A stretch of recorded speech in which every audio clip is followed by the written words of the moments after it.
ఈరోజు మనం పాల తాలికలు పక్కా కొలతలతో నేర్చుకుందాం. 1 కప్పు బియ్యానికి అదే కప్పుతో 1/2 కప్పు సగ్గుబియ్యం, అదే కప్పుతో 2 కప్పులు బెల్లం,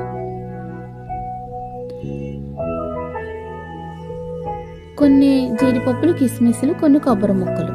ఏ కప్పుతో మనం బియ్యం తీసుకున్నామో మన పాల తాలికల్లో పాలే ముఖ్యం కాబట్టి 4 కప్పుల పాలు తీసుకున్నా నేను.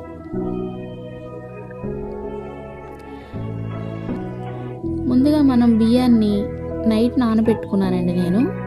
పొద్దున్నే కడుక్కొని మనం శుభ్రంగా కడిగిన బియ్యాన్ని ఆరబెట్టుకోవాలి. ఇలాగా చక్కగా ఆరిన తర్వాత దాన్ని పిండి మిక్సీ పట్టి తీసుకోవాలి. సగ్గుబియ్యాన్ని కూడా 1 గంట నానబెడితే తొందరగా ఉడికిపోతుంది. ఇప్పుడు మనం పాలు గిన్నెలో పోసుకొని అదే కప్పుతో 3 కప్పులు నేను నీళ్ళు పోసుకున్నాను.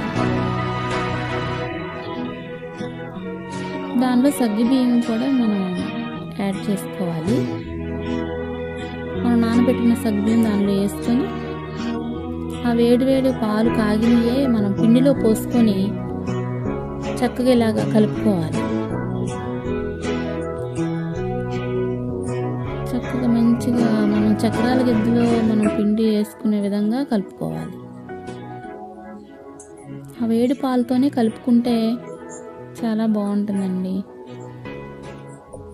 సగ్గుబియ్యం ఉడికిపోయినాయి. ఇప్పుడు బెల్లాన్ని కూడా నేను కరగ తీసుకున్నాను, కొంచెం వేడి చేస్తే.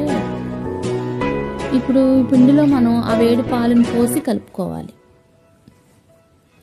ఇలా చక్రాల గిద్దలే వేసుకొని నేను ఇట్లా ఆ పాలల్లో, కాగిన పాలల్లోనే చేసుకున్నా. కొంచెం పిండి పక్కన పెట్టుకొని ఇలా కలుపుకోవాలి.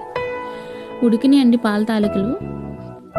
ఇప్పుడు దీంట్లో మనం కలిపి పెట్టుకున్న పిండి ఉంది కదా, కొంచెం నీళ్ళతో కలుపుకొని అలా జారుడుగా అలా పోసుకోవాలి. బెల్లం కూడా మనం చేసుకున్నాం, పోసుకోవాలి. ఇలాగ వేపుకొని మరి కొబ్బరి ముక్కలు, జీడిపప్పులు లాస్ట్లో వేసుకోవాలి. కొంచెం ఇలాచి, అది యాలక్కాయలు కూడా వేసుకోవాలి. అంతేనండి, తయారు. Please subscribe to the మా ఇంటి రుచులు. Thank you.